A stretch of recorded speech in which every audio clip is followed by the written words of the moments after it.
والمستغني عن الملبوس والمشروب والمطعوم غالب بعزته غير مغلوب ظاهر بدلائله غير محجوب والصلاة والسلام والتحية والإكرام على الرسول الثقلين محبوب رب المشرقين والمغربين ووسيلتنا وفي الدارين جد الحسن والحسين أبي القاسم محمد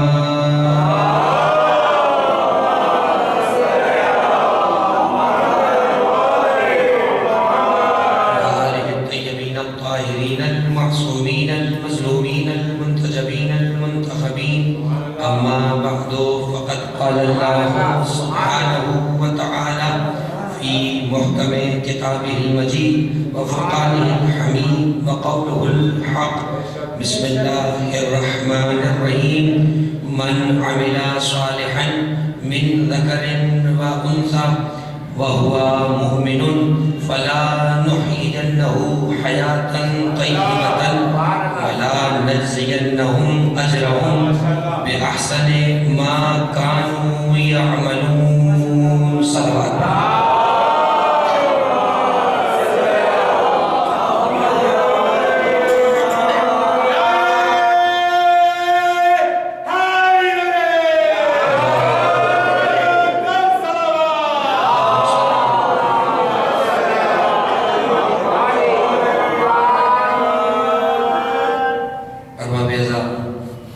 یہ مجالس بیان مخدوم کونین بمناسبت شہادت صدیقہ کبریٰ ان مجالس کا انعقاد ہو رہا ہے، اور ہر وہ فرد، ہر وہ ادارہ، ہر وہ تنظیم اور ہر وہ شخص اپنی اپنی دانست میں اور دائرہ کار میں لائق خراج تحسین ہے کہ پروردگار نے جسے فرش جناب زہرا کے بچھانے کے لیے منتخب فرمایا ہے.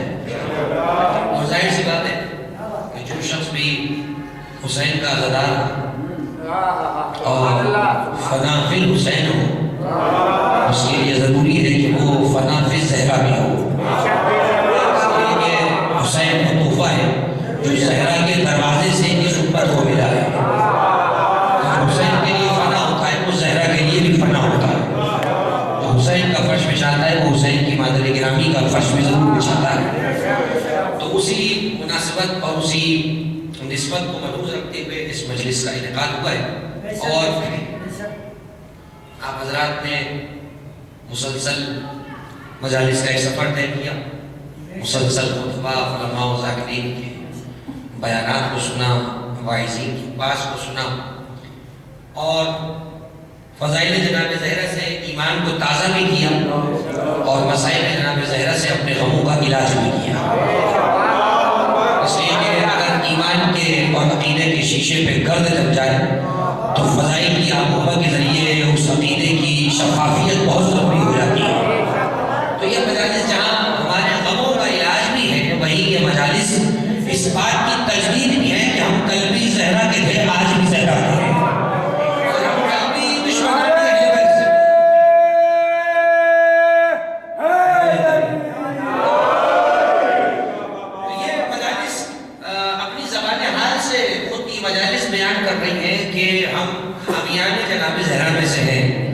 ہم حامیان حق جناب زہرا میں سے ہیں، ہم مخالفین حق زہرا میں سے نہیں ہیں. ہم یہ مجلس کر کے اعلان کرتے ہیں کہ ہم حق زہرا کی حمایت اور موافقت میں ہیں، مخالفت میں نہیں ہیں.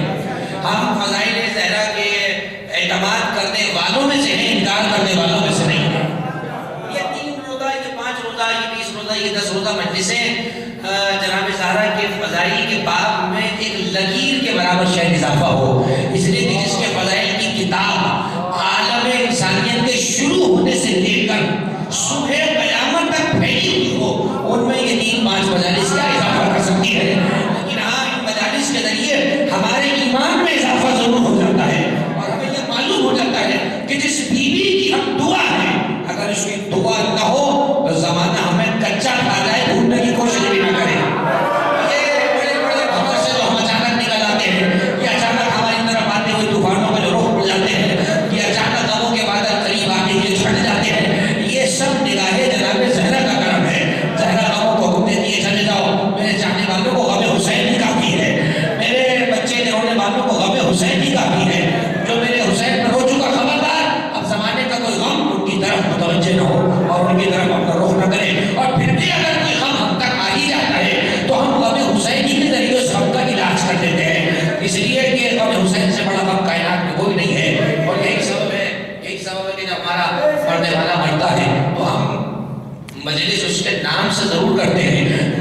روتے اس پر نہیں ہے، روتے ہیں حسین پر، روتے ہیں حسین کے گھرانے پر. ہمارا کوئی بزرگ چلا جائے تو ہم حسین کے بوڑھوں کو یاد کر لیتے ہیں.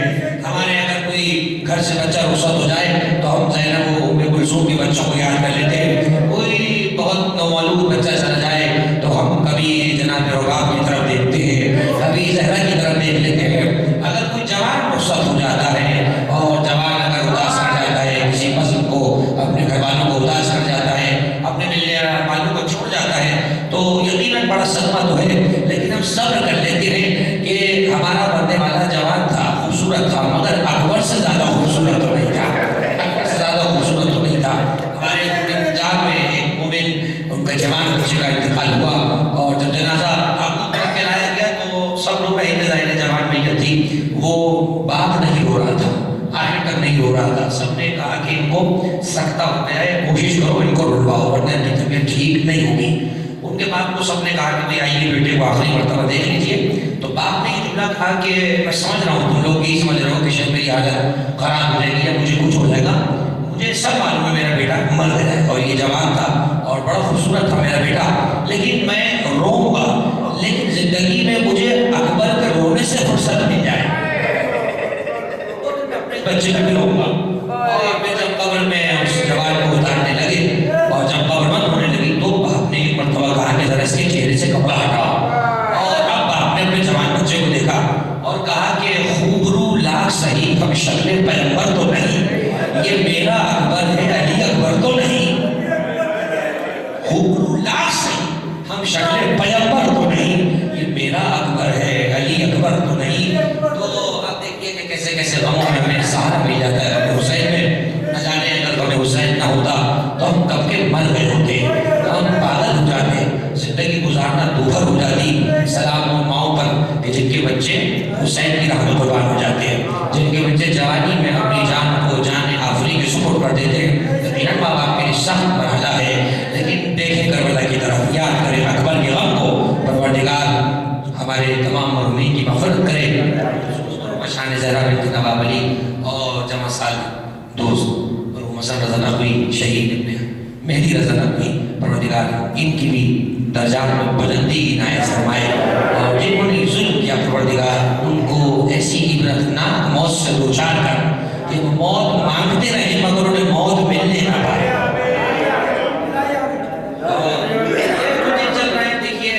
ہمیں تو یہ یقین ہے کہ ہمارا مرنے والا جس لہجہ بھی جاتا ہے پہنچتا 14 کی بارگاہ میں، لیکن ہمیں تسلی زیادہ اس وقت ہو جاتی ہے جب خود انہی دنوں میں بیوی آ کر کسی کو لے جائے. یہ اعتقاد ہے ہمارے امامیہ کا عقیدہ ہے کہ مرنے والے کے قریب جہاں معصومین تشریف آتے ہیں. تو یقیناً جب جوان کی روح نکل رہی ہوگی تو حسین آئے ہوں گے، علی مرتضیٰ آئے ہوں گے، جناب زہرا نے آمد کے ذریعے سے اس کی مشکل کو آسان کیا ہوگا، مرحومہ کی روح نکلی ہے. اور جتنے لوگ ہمارے مومنین دنیا بھر میں ان تاریخوں میں گئے، اللہ سب کو جناب سیدہ کے جوار میں جگہ نصیب فرما دے. یہ دو روزہ مجلس ہے جو کہ ہمارے احباب فرحان حسین رسل احباب اراکین کی جانب سے سالہ سال سے منعقد ہو رہی ہے، اور اس سے پیشتر بھی مجالس کا سلسلہ یہاں میں رہا اور بڑا بھرپور حق ادا کیا. پورے دنیا میں جہاں بھی فاطمی رہتے ہیں سب نے فاطمی ہونے کا حق ادا کیا ہے. اس لیے کہ علوی تو ہم نہیں الحمدللہ، اور وہ تو ہماری پہچان ہے عقیدے کے باب میں کہ ہم علوی ہیں، کچھ اور نہیں ہے. ہم علوی ہیں لیکن ہماری پہچان میں مزید اضافہ اور فخر یہ ہے کہ ہم فاطمی بھی ہیں. علوی ہوتا ہی وہ ہے جو فاطمی بھی ہوتا ہے، ورنہ اس ملک میں ہم نے ایسے بھی علوی دیکھے جو علوی تو ہے مگر انہیں مقام فاطمہ کا پتہ ہی کچھ نہیں ہے. خدا سب کو دنیا آخرت میں علوی اور فاطمی اٹھائے، دنیا میں بیوی کی محبت پر، آخرت میں کی محبت پر.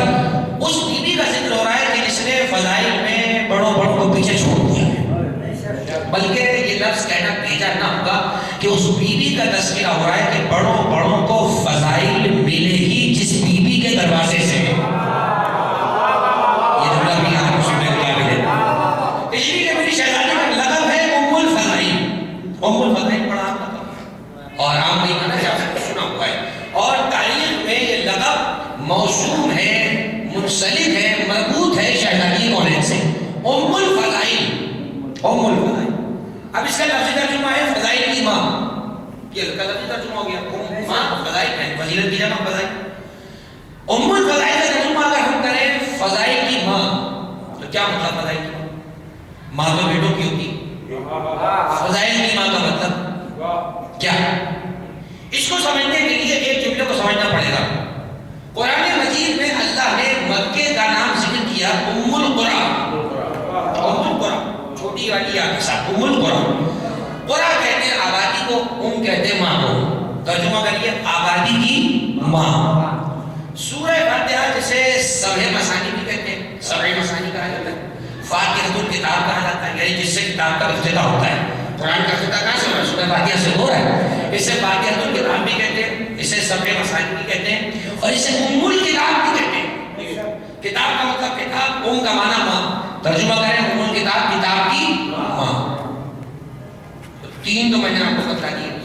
تینوں جملوں میں ماں کا ترجمہ ماں کرنا یہاں لغو ہے، بیکار ہے، مزہ نہیں آ رہا۔ فضائل کی ماں کیا مطلب؟ آبادی کی ماں کیا مطلب؟ کتاب کی ماں کیا مطلب؟ تو اب لا محالہ طور پہ دیکھنا پڑے گا کیا لغت میں ام کا معنی صرف ماں ہی ہوتا ہے یا کچھ اور بھی ہوتا ہے؟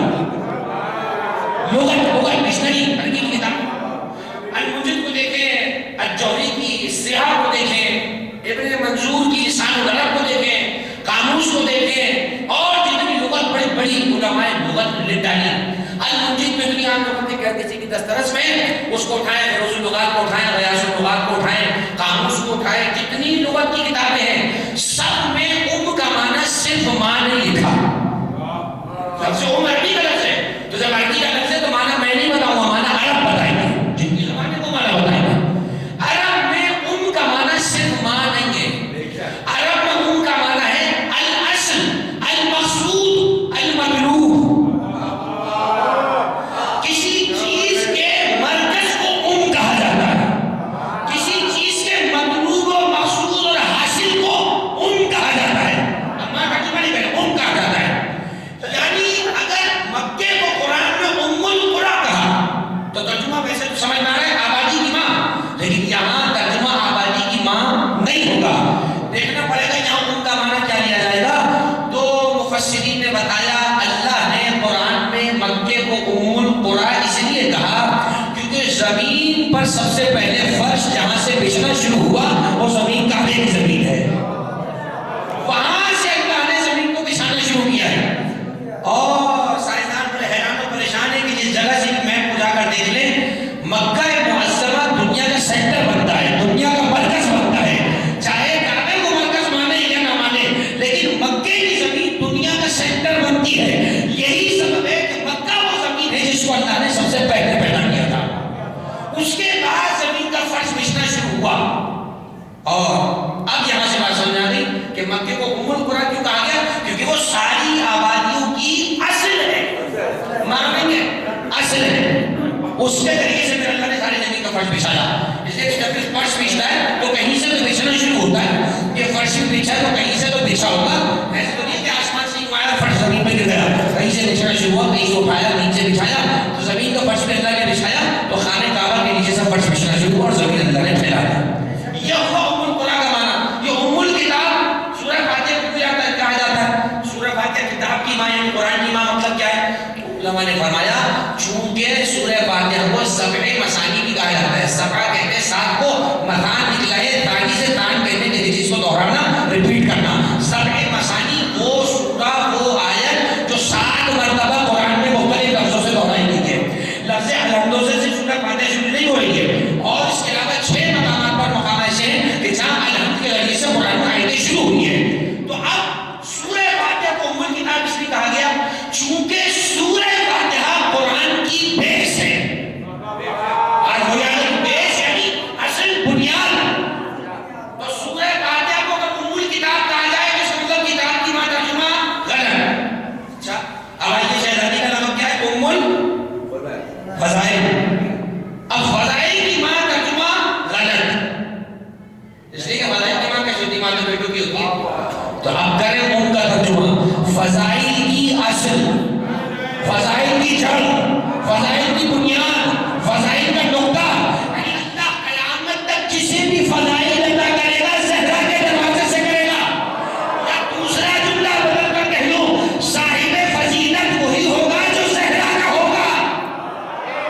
ام الفضائل فضائل کی اصل، شہزادی سارے فضائل کی اصل ہے، جڑ ہے، بنیاد ہے. جو زہرا کا ہو وہ صاحب فضیلت ہوتا ہے. اسی لیے حدیث کے ساتھ جب تعارف ہوا تو کہا ہم فاطمہ تو وہ ابوہا و بعلوہا و بنوہا. نام فاطمہ کا آیا، باقیوں کے رشتے ہیں، نام نہیں آیا ہے. اب رشتہ ہے، بعل رشتہ ہے، بنو رشتہ ہے. اللہ نے کہا نام لینے کی ضرورت ہی نہیں ہے، ہم رشتے کے ذریعے اشارہ کر کے بتاتے ہیں یہ فاطمہ ہے، یہ ان کے بابا مصطفیٰ ہے، یہ ان کے شوہر مرتضیٰ ہے، اور یہ ان کے بچے حسنین کریمین ہیں. اس کا مطلب یہ ہوا جو بھی رشتہ فاطمہ سے جڑ جاتا ہے وہ رشتہ بڑا بن جاتا ہے، وہ شخص صاحب فضیلت بن جاتا ہے. زہرا چاہتی تھی حسنین کریمین کی طرح عباس کو بھی فضیلت کا رتبہ مل جائے، تو جاتے جاتے کہا میرے بیٹے عباس کو میرا سلام پہنچایا. زہرا نے بیٹا کہہ دیا ڈھونڈتے رہو ہمارا،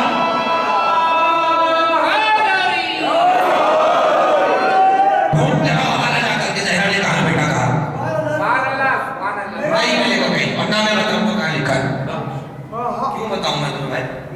ایسی جاؤ قیامت میں جناب زہرا سے کہنا آپ کا بیٹا عباس کیسے، پھر تمہیں زہرا بتائیں گے. بلکہ زہرا بھی بتائیں گے، فرشتے بتائیں گے کہ تو ہوتا کون ہے. عباس کو زہرا کا بیٹا، جسے زہرا نے جانے جانے بیٹا کہہ کے سلام کیا. زہرا اپنے بھائی نے کہا جو روایت ہے جملے بھائی خیال باتیں تو نہیں ہے. ایک شخص ہفتے میں ایک دن ابو الفضل کی زیارت ہو جاتا تھا، 6 دن سید الشہداء کی زیارت ہو جاتا ہے. سننا میں آل محمد میں علامہ محمدی اشتہادی قاضی القوم ہے، انہوں نے لکھی روایت حضرت مخدومہ گورنر خان میں تشریف لائی. اس نے سلام کیا، شہزادی کے جلال کو دیکھ کے پہچان لیا کہ زہرا ہے. شہزادی نے جواب سلام نہیں دیا،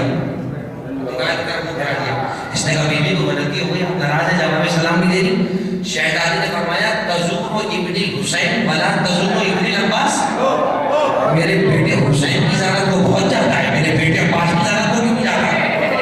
علماء نے کہا یہ میرا بیٹا کہنا بتا رہا ہے کہ زہرا جتنا حسین کو اپنا سمجھتی ہے اتنا عباس کو اپنا مانتی ہے. خبردار کوئی مقام میں تفاوت نہ ہو، کوئی فرق نہ کرے. ہمیں کیا نہیں دیا گیا، ہمارے لیے دونوں حسین کے رتبے کے برابر ہی ہے. یہ مقام مرتبہ ہے، یہ عباس کی منزلت ہے کہ انہوں نے خود کو حسین کا غلام کہا. ہمارا فریضہ یہ کہ ہم حسین کے بعد عباس کو اپنا آقا کروا دیں. آگے تو جاؤ گے کہ حضرت عباس کا بڑا مقام ہے، مغروض ہے اولاد حسین. بہت بڑا جملہ کہہ رہا ہوں، جس کا قرض سارے زمانے پر ہو وہ عباس کی مغروض ہے. چھٹے امام کے سامنے جب حضرت عباس کا بیٹا آتا تھا عبداللہ بن عباس یا عبید اللہ بن عباس، دونوں نام تاریخوں میں، جیسے ہی حضرت عباس کے بیٹے آیا کرتے تھے امام صادق جگہ سے کھڑے ہو جایا کرتے تھے، دوڑ کے جاتے تھے، ایسے ہاتھ سے پکڑ کے گلے سے لگا لیتے تھے، فرمایا کرتے تھے رحم اللہ ابن عباس، اللہ ہمارے چچا پہ رحم کرے. لقد آثر نفسہ واملا بلاءہ ومضى مضى شہیدا. اللہ ہمارے چچا پہ رحم کرے، تمہارے باپ پہ اللہ رحم کرے. انہوں نے اپنی جان کو ہمارے بابا پہ نثار کر دیا تھا اور دنیا سے شہید ہو کر گزر گئے. حضرت ابو الفضل کا بڑا مقام ہے. کبھی کوئی حاجت اگر بر نہ آ رہی ہو، ذمہ داری کے ساتھ کہہ رہا ہوں، حضرت ابو الفضل کی بارگاہ میں پیش کر کے دیکھیں. دو رکعت نماز ابو الفضل کی بارگاہ میں پڑھ کے ہدیہ کریں، اور خدا کو واسطہ دے ابو الفضل کا وہ دعا کوئی نہیں جو اللہ کی بارگاہ میں مقبول نہ ہونے پائے. تو ام الفضائل کا لفظ فضیلتوں کی اصل. اب اگر ام القرآن، ام الکتاب اور ام الفضائل سجانے میں کامیاب ہوا ہوں تو ام ابیہا کا معنی سجانے میں مسئلہ نہیں ہونا چاہیے. ام ابیہا کا ترجمہ باپ کی ماں نہیں ہوگا، اس لیے کہ بیٹی کبھی بھی باپ کی ماں نہیں ہوتی. یہ ترجمہ عقلی اعتبار سے غلط ہے، عقلی اعتبار سے. لفظی اعتبار سے ترجمہ صحیح ہے، ام ابیہا اپنے باپ کی ماں. بیٹی باپ کی ماں کیسے ہو جاتی بھائی؟ بیٹی باپ میں باپ پہلے، بیٹی چھوٹی ہے باپ بڑا ہے، بیٹی ساتھ ہے باپ چڑھے، تو یہ بیٹی باپ کی ماں کیسے ہو گئی؟ لکھا علماء نے کتابوں کے اندر، خصائص فاطمہ میں 2 جلدوں پر عید اللہ باقر القیوم رحمۃ اللہ علیہ نے لکھا ام ابیہا سے مراد باپ کی ماں نہیں. یہ کوئی اتنا آسان جملہ ہے کہ باپ کی ماں سن لیا گزر گئے، اللہ اللہ خیر صلی اللہ مانا ہو گیا؟ نہیں. ام ابیہا کا معنی کرنے کے لیے پھر جانا پڑے گا ام کا معنی دیکھنے کے لیے، اور ام کا معنی ہے مقصد، مطلوب، منشا، مرکز، اصل، حقیقت. حضور نے اپنی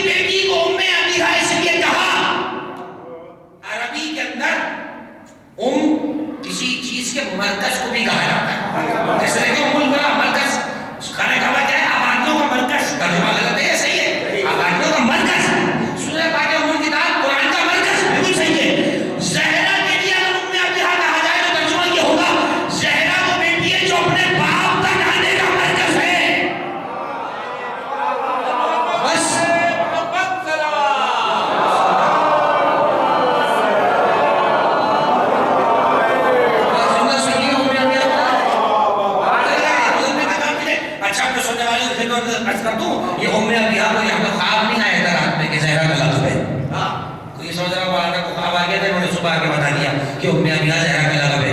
علامہ ابن کثیر دمشقی کا نام سنا؟ ابن تیمیہ کے شاگرد ہیں. علامہ ابن کثیر دمشقی جن کی تاریخ ابن کثیر بڑی مشہور ہے, بڑا ڈرتے ہیں لوگ اسے پڑھتے ہوئے. ابن کثیر نے اپنی تاریخ میں جناب زہرا کے باپ میں لکھا ہے. حافظ ابن کثیر شامی, چلیے پورا نام لے دیا میں نے, حافظ ابن کثیر نجفی نہیں, شامی, شام کے تھے. تو انہوں نے شامی ہونے کے باوجود بھی لکھا کہ زہرا کا لقب کیا ہے؟ ام ابیہ. لقب کا معنی کسی کو سمجھ میں نہ آئے تو اس کا اپنا کھانا خراب ہو سکتا ہے, لیکن لقب تو سب نے مانا ہے. ام ابیہ نے بھی لکھا, ادھر ادھر آگے پیچھے سب نے لکھا.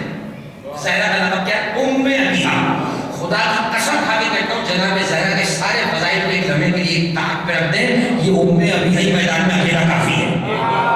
دکھاؤ آدم سے لے کر خاتم تک, اور خاتم سے صبح قیامت تک کوئی بیٹی دکھاؤ جو اپنے باپ کی ماں کہلائی ہو اور زمانے کی سعادت سے کہلائی ہو. عام زبان کی تو ہم پرواہ بھی نہیں کرتے.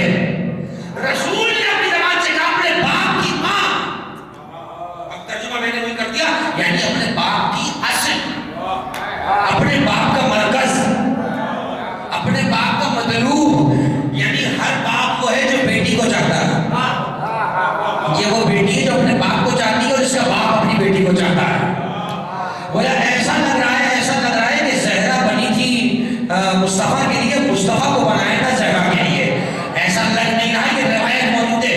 ہماری 3 تو کتابوں میں ہم نے پڑھا ہے, مجموع النورین میں بھی ہے, اسرار فاطمیہ میں بھی ہے. اس کے علاوہ ہمارے کئی علماء نے روایت لکھی کہ اللہ نے حدیث قدسی میں ارشاد فرمایا یا احمد لولاک لما خلقت الافلاک, اے احمد اگر تمہیں نہ بناتا تو میں افلاک کا شامیانہ نہ بناتا.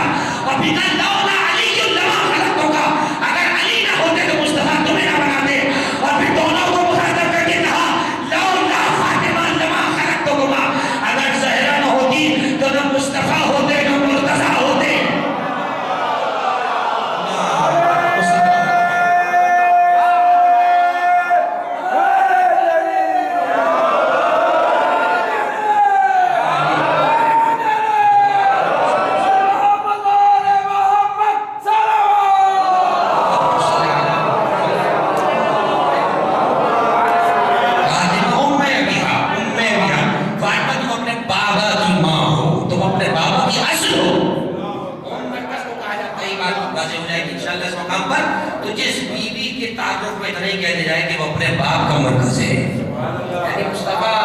اسلام کا مرکز ہے اور زہرا وہ ہے جو مصطفیٰ کا مرکز ہے. اسلام مصطفیٰ کے بغیر نہیں ملتا, مصطفیٰ زہرا کے بغیر نہیں ملتے. جسے چاہے شوق پورا کر لے وہ اپنا, یہ دنیا ہے نا, شوق پورا کر لے اپنا. نہ اسلام مصطفیٰ کے بغیر ملتا ہے, نہ مصطفیٰ زہرا کے بغیر ملتے. اسلام کل بھی انہی کا سچا تھا جن کے پاس زہرا ہے. تو ہمیں اپنی سچائی کی ثبوت دینے کی ضرورت نہیں ہے. ہماری سچائی کی ثبوت یہ کہ ہمارے پاس زہرا ہے. تمہارے پاس بھی زہرا جیسی کی تو دکھاؤ. کہاں سے زہرا جیسی کوئی ہو تو دوسری لا کر دکھاؤ. زہرا جیسا تو اللہ نے کسی کو نہ بنایا. تو یاد رہے کہ یہ اس مقدرہ بیوی کا تذکرہ ہے جس نے قیامت تک کی عورتوں کی عزت کی لاز رکھ لی. میں نے کوئی جملہ کہا ہے, عورتوں کا سر فخر سے اونچا ہو سکتا ہے, وہ بھی کہہ سکتی ہے زہرا ہم میں سے تھی. مرد کیا کہیں گے؟ مرد خاموش ہے. اللہ نے عورت کو صرف نازک کہا ہے نا, صرف نازک ہے, نازک صرف ہے, مرد کے معاملے میں نازک ہے. اللہ نے کہا جاؤ, ہم نے قیامت تک کی عورتوں کو شرف دے دیا کہ زہرا عورتوں کی سردار ہے, عورتوں کی سردار. یعنی ہم سب فخر کر سکتے ہیں کہ ہمارے امام انبیاء ہیں. زہرا کہیں گی ہماری سردار فاطمہ زہرا ہے. ساری عورتیں کہیں گی ہماری سردار فاطمہ زہرا کی شخصیت ہے. تو یاد رہے کہ اسلام کے اندر مرد اور عورت جو اللہ نے ایک مخلوق کا سلسلہ رکھا جس کے حوالے سے میں نے آئے کو پڑھا, اسی پہ معروضات آج گفتگو کی جائے گی. سورہ نحل قرآن کا 16واں سورہ ہے اور نحل شہر کی مکی کو کہا جاتا ہے. سورہ نحل کی 57ویں نمبر پر ہے. بڑا پیارا فرمان ہے پروردگار کا, بہت پیارا کیوں نہ ہو, اس لیے کہ جمیل کا کلام ہے تو جمال تو ہوگا. حدیث قدسی ہے, اللہ کو فرماتا ہے اللہ جمیل و یحب الجمال, اللہ وہ جمیل ہے, جمال کو پسند کرتا ہے.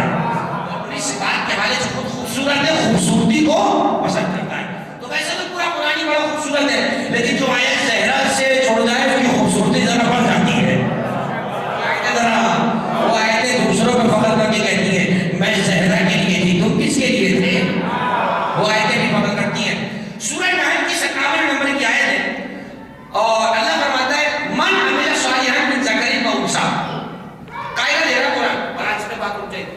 من عمل صالحا من ذکر و انثی، مردوں اور عورتوں میں سے جو بھی چاہے اچھا عمل کرے.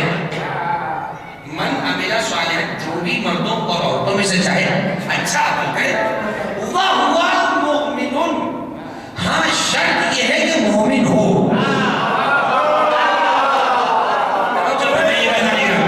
کوئی پیغام آپ تک پہنچانا چاہ رہا ہوں، خدا سلامت رکھے، تمام بزرگوں کا سایہ سر پہ رہے، ان جوانوں کی حفاظت ہو اور امین کی مغفرت ہو جائے.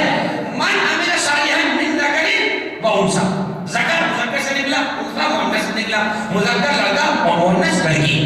اللہ کہہ رہا ہے مرد اور عورت میں سے جو بھی چاہے، جو بھی کوئی اچھا عمل کرنا چاہے، وَهُوَ مُؤْمِنٌ، لیکن ہاں عمل کرنے سے پہلے شرط یہ کہ مومن ہو. مومن ہو. اور جب اللہ نے عمل صالح کو کنڈیشن کر دیا مومن ہونے کے ساتھ، تو غیر مومن عمل کرنے کی زحمت نہ کرے، اس لیے کہ بیکار کر رہا ہے. اللہ کو نہیں کرے گا. اللہ نے کہا مومن ہو تو عمل صالح کرے. پروردگار نے کیا کرے گا اس کے بدلے میں؟ کہنے لگا فَلَا نُحْيِيَنَّهُ حَيَاةً طَيِّبَةً، جو ایمان کے ساتھ اچھے کام کر کے مرد و عورت آئے گا، ہم اس کو حیات طیبہ عطا کر دیں گے. آپ نے توجہ نہیں کری؟ ربیع الاول میں آپ نے کانفرنس حیات طیبہ کانفرنس سنا؟ سیرت النبی تو بہت سنا. حیات طیبہ، جب بھی حیات طیبہ کہا جاتا ہے تو ذہن کہاں جاتا ہے؟ حضور کی زندگی کی طرف، کیونکہ اتنی پاک زندگی ہے میرے رسول کی. حیات طیبہ جب بھی بولا جائے تو ذہن جاتا ہے حضور تک، اور کچھ کا ولی رک جاتا ہے، ہمارا آگے بڑھتا ہے. اس لیے کہ ہمارے نبی کی حیات میں حیات طیبہ ہے. آپ خاموش رہ گئے، مجھے جملہ کہنا پڑے گا. تو کیا نہیں کوئی کہا مولانا کہاں کی باتیں کر رہے ہیں آپ؟ حضور کی حیات طیبہ ہے. یہ آپ نے علی کی حیات طیبہ کیسے کہا؟ ہمارے نزدیک تو زہرا کی حیات طیبہ ہے، بارہ اماموں کی حیات طیبہ ہے. تو اب اگر کسی بیوقوف کو اس پر اشکال ہو، آبجیکشن ہو، تو اسے سورہ کہل کی آیت پڑھ کے سنا دیجیے گا کہ جب اچھے عمل کر کے تیری حیات طیبہ ہو سکتی ہے، تو جن کے صدقے میں اسلام ملا ہے ان کی حیات کے تیری حیات کی طرح ہوگی.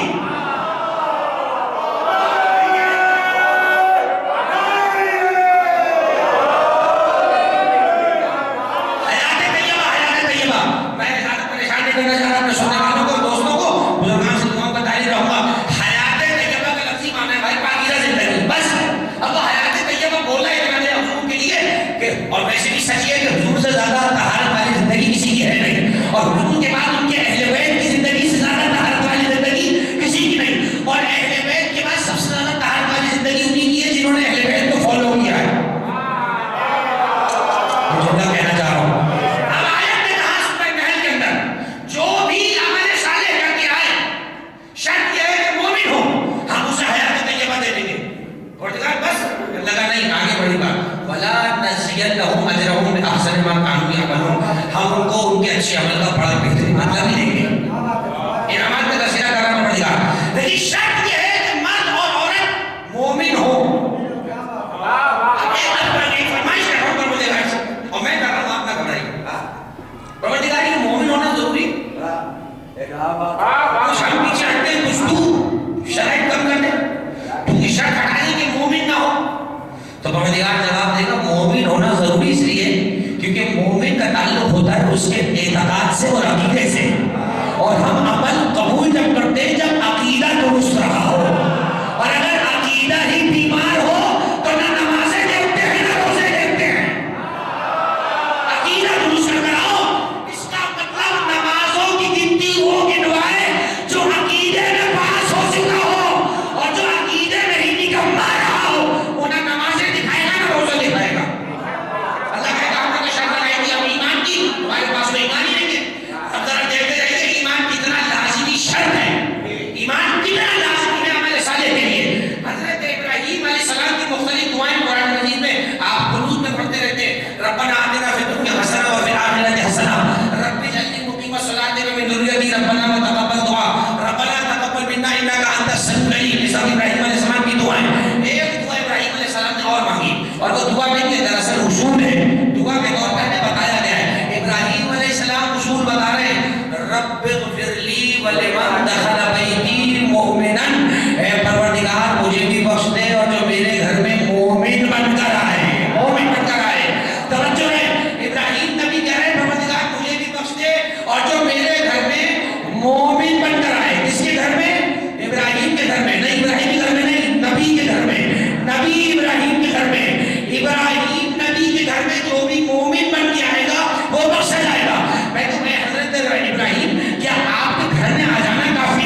آگے والے واقعات قرآن کے نہ پڑھے جائے کیا کریں؟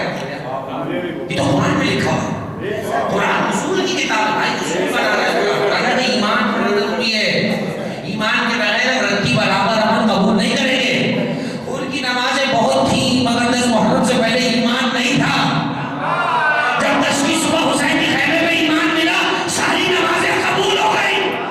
گویا کہ جو نمازیں ایمان کے بغیر بھی پڑھی گئی ہو, اگر قدموں پہ سجدہ ہو جائے تو سارے سجدے سوالت ہو جاتے ہیں, اور اگر قدموں پہ سجدہ نہ ہو پائے تو سارے سجدوں سمیت جہنم میں ڈال دیا جاتا.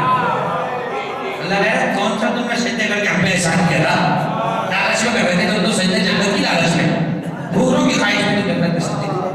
تو آپ قرآن نے اصول دے دیا کہ مردوں اور عورتوں میں سے جو بھی اچھا عمل کرے.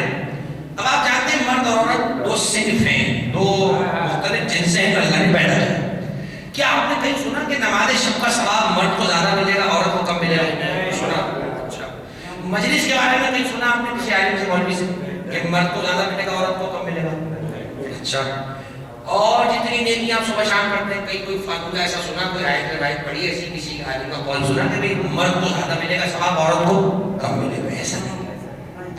ثواب کے میدان میں مرد اور عورت برابر. عالم مشرق میں یعنی جو مشرقی یورپی مستشرقی جو اسلام پہ طنز کرتے ہیں, کہنے لگے کہ بھائی جتنا حقوق عورت کے اسلام میں پیسے گئے اتنا کسی کے نہیں پیسے گئے. دیکھیں جناب سید خاتون جنت کی مجلس ہے تو خواتین کے کچھ باتوں پہ ہو جائے ڈسکس, جناب زہرا کی بدولت ہمارے کام کی باتیں ہو جائے اور ہماری مستورات تک بھی جملے پہنچتے چلے جائیں.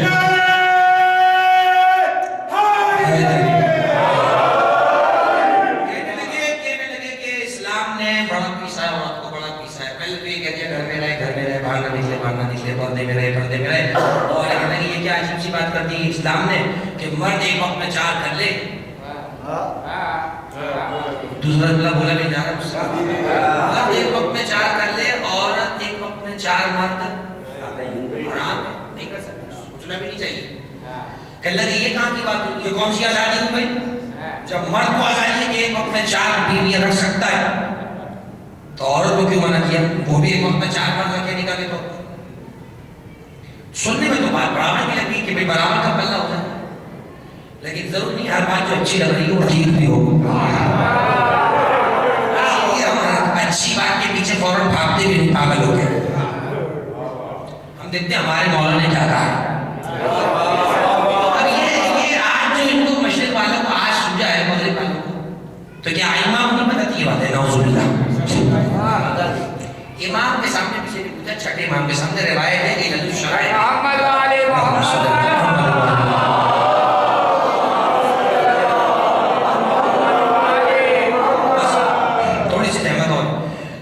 مغرب میں اس بات ہوتی ہے اور بہت سارے الزامات عورت کے حوالے سے لگائے جاتے ہیں اسلام پہ کہ عورت اسلام میں کرتا ہے, اسلام میں کرتا ہے, اسلام میں کرتا ہے. تو ایک ایک کو ذرا ہم آڑے ہاتھوں لیں گے. امام کے سامنے سوال ہوا, علل الشرائع میں شیخ صدوق رحمۃ اللہ علیہ نے اس روایت میں لکھا. چھٹے امام سے پوچھا گیا اس کا سبب کیا ہے کہ ایک وقت میں مرد 4 عورتوں کو نکاح میں رکھ سکتا ہے, عورت 4 مرد نہیں رکھ سکتی. جو جواب امام نے ارشاد فرمایا وہ امام کو داد دینے کے قابل ہے. امام نے فرمایا اگر ایسا ہو جاتا تو عورت کا نطفہ مشتبہ ہو جاتا, بچہ مشتبہ ہو جاتا کہ یہ بچہ کس کا ہے. اور جبکہ یہ طے ہے کہ اگر ایک وقت میں ایک مرد کی 4 زوجہ ہے تو نطفہ مشتبہ نہیں ہوگا کیونکہ مرد ایک ہی ہے. لیکن اگر ایک عورت 4 مرد کو اپنے نکاح میں رکھنے لگ جائے نطفہ مشتبہ ہو جاتا ہے, بچہ نہیں پتہ چل پا رہا کہ کس کا ہے, اور بہت زیادہ بھی معاملات خراب ہوتے چلے جائیں گے. لہٰذا اللہ نے عورت کی حرمت کو بچانے کے لیے مرد کو تو کہا کہ 4 عورتوں کو رکھے, عورت کو کہا تم ایک ہی کی حریم میں ناز رکھ کے رہے, ایک ہی حریم میں جا, ایک ہو جو تیرے لیے ہو. اس وقت کیا حقوق امام نے کیا بیان شاید فرمایا. اب جو خود حلال و حرام کی تمیز نہیں کر پاتے وہ کیا سمجھیں گا اسلام فوراً کہتا ہے ہاں نہیں بھائی پتہ کی بات ہے, جو بچہ مشتبہ ہو جائے گا بچہ نطفہ کس کا ہے. اور اگر بچہ مشتبہ ہو گئے تو وراثت کے مسئلے خراب ہوتے چلے جائیں گے, نسب کا مسئلہ خراب ہو جائے گا, بھائی بہنوں میں حلال و حرام کا معاملہ پیدا ہو جائے گا. اور اگر ایک مرد ہو تو اتنا کنفرم ہوگا کہ یہ اسی کا بچہ ہے جو مجھ سے ہوا ہے.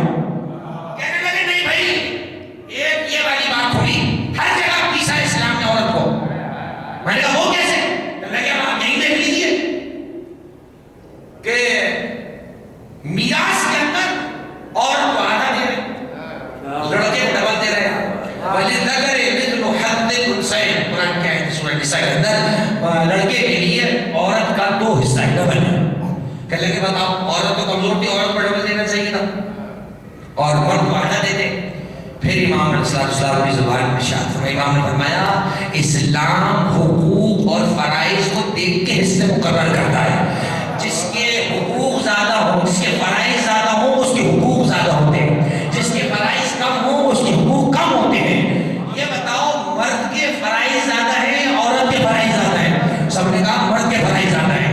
بچوں کے نان نفقے کا خیال رکھے، بیوی کے نان نفقے کا خیال رکھے، اس کے کپڑے لتے کا، اس کے مکان کا خیال رکھے. جبکہ عورت کے اوپر اللہ نے نہ کھانے پینے کی ذمہ داری رکھی ہے، نہ بال بچوں کا خرچہ رکھا، نہ مکان کا خرچہ، نہ کپڑے کا خرچہ، جبکہ مرد پر سارے خرچے رکھے. امام نے کہا بتاؤ مرد کے فرائض زیادہ ہیں یا نہیں؟ کہاں زیادہ ہے؟ تو کہا جب مرد کا فرض زیادہ رکھا ہے تو مرد کا حق بھی زیادہ رکھا ہے، تاکہ اسے فائنینشلی سپورٹ بھی ہوتی رہے. اور امام نے فرمایا یہ تم نے کیا کہا، یہ تم نے کیا کہا کہ عورت کا حصہ کم رکھا ہے؟ یہ بتاؤ مرد جب نکاح کرتا ہے تو عورت اسے دیتی ہے یا وہ عورت کو پیسہ دیتا ہے؟ کہا مرد عورت کو مہر دیتا ہے. کہا کتنے نکاح عورت کرے گی؟ مرد اسے مہر دے گا، عورت کو مہر، مرد کو مہر نہیں دینا پڑے گا. عورت کی سپورٹ رکھی ہے، فائنینشلی سپورٹ رکھی گئی ہے، اور بہت ساری چیزیں اس مقام پہ امام علیہ السلام نے ارشاد فرمائی. عزیزان گرامی، جتنا مقام و مرتبہ اسلام نے عورت کو دیا ہے اتنا کسی مذہب نے نہیں دیا. لوگ یہ کہتے ہیں کہ اسلام نے عورت کے مقام کو پیس دیا. مجھے قرآن میں سورہ نساء تو نظر آتا ہے، سورہ رجال نظر نہیں آتا ہے. نساء کہتے ہیں عورت کو، رجال کہتے ہیں مردوں کو. سورۃ النساء قرآن میں ہے، سورہ رجال قرآن میں نہیں ہے. اگر اللہ کی نگاہ میں عورتوں کا مرتبہ کم ہوتا تو قرآن کبھی بھی موسیٰ کی ماں پہ وحی نہ کرتا، موسیٰ کے باپ پہ وحی کر دیتا. اگر عورت کا مقام کم ہوتا تو کبھی سورہ مریم قرآن میں نہ ہوتا، سورہ عیسیٰ قرآن میں ہوتا. اللہ نے بڑا مقام دیا ہے، عورت کو بڑا مقام دیا ہے. یہ عورت ہی وہ ہے کہ جو اپنے وجود پر اذیت جھیل کر اس کی اشرف مخلوق کو دنیا میں پیدا کرتی ہے. یعنی عورت کی اس بہادری پر بھی قرآن نے اسے داد و تحسین سے نوازا ہے سورتوں کے اندر، آیتوں کے اندر، کہ اپنے وجود میں اذیت جھیل کر انسان کو زندگی کی روشنی دکھاتی ہے. اگر وجود زم نہ ہو، عورت کا وجود نہ ہو تو کائنات میں رونق ہے، زندگی کا سفر رک جاتا ہے، سلسلہ افزائش نسل رک جاتا ہے. اللہ نے عورت کو انسانیت کا مرکز قرار دیا ہے کہ اس سے نسل انسانی دنیا میں پھیلتی چلی جائے. اتنا مقام تھا عورت کا، اتنا مقام تھا. اور تب ہونے کے بعد اس مقام پر نہ ہوتا کبھی عورتوں کا فخر سے سربلند اگر مکے کے اندر خدیجہ کے گھر میں زہرا کی آمد نہ ہوتی.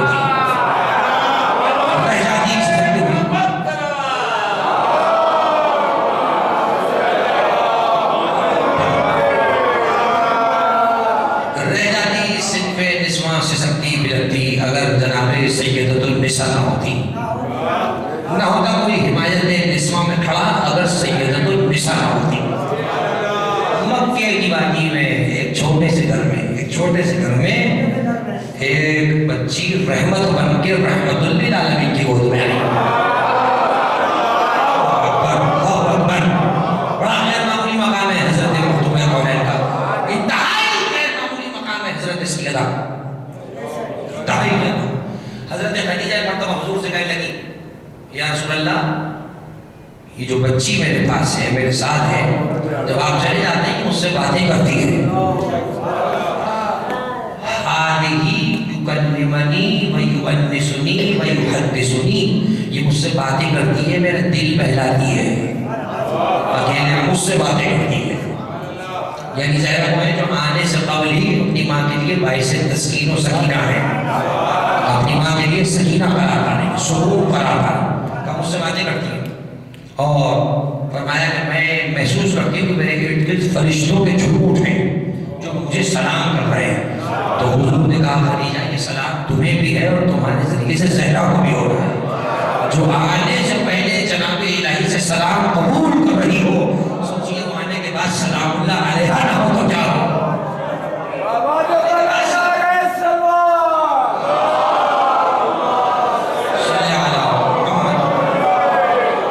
یہ ہے مختومہ کونین کی شخصیت. 5 سال کا سن دکھائے اور پھر ماں دنیا سے گزر گئی. 5 سال میں کیا ہوتا ہے, بہت چھوٹے چھوٹے بچے ہوتے ہیں, لیکن 5 سال میں خدیجہ نے زہرا کی وہ تربیت کر دی کہ اب زہرا اپنے گھر میں بیٹی کے روپ میں ماں بھی بن گئی. یہ سبب یہ بھی علماء نے لکھا ہے کہ بیٹی کو باپ کی ماں یوں بھی کہا جاتا ہے کیونکہ ماں کے جانے کے بعد بیٹی گھر میں ماں کا روپ لے لیتی ہے. بیٹی سنبھال لیتی ہے باپ کو, بیٹے بھی سنبھال پاتے ہیں, بیٹی سنبھال لیتی ہے. اور زہرا نے اپنے بابا کو بہت سنبھالا ہے, بہت سنبھالا ہے. اپنے بابا کے کھانے کا خیال, پینے کا خیال, اپنے بابا کے اٹھنے کا خیال, پہننے کا خیال. اگر بابا کہیں جا رہے ہیں, کہیں سفر ہو رہا ہے, تو بابا کے لیے سامان سفر مہیا کر رہی ہے, ان کے لیے بستر کا انتظام ہو رہا ہے, کھانے کا انتظام ہو رہا ہے. گویا کہ آمینہ کے جانے کے بعد زہرا نے آمینہ بن کے پالا ہے اپنے بابا کو. تو محبت کرتے تھے بڑے, اور غیر بات فرمایا کرتے تو اپنے باپ کی بھی ماں ہے, اپنے باپ کی ماں ہے. اور علماء سنت روایت میں یہ بھی لکھا, مستند بات سب نے لکھی کہ جب حضور کسی سفر کو اختیار کرتے تھے تو سب سے آخر میں زہرا سے ملتے تھے, اور جب واپس آتے تھے سب سے پہلے زہرا سے ملتے تھے. اسلام بتائیں کہ جملہ فضائل کا تھا, لیکن آپ نے سو مسائل کے طور پر سنا. خدا آپ کے گریہ کو قبول فرمائے. کیا حکمت ہے رسول اللہ کی نہیں معلوم, کیا اہتمام ہے.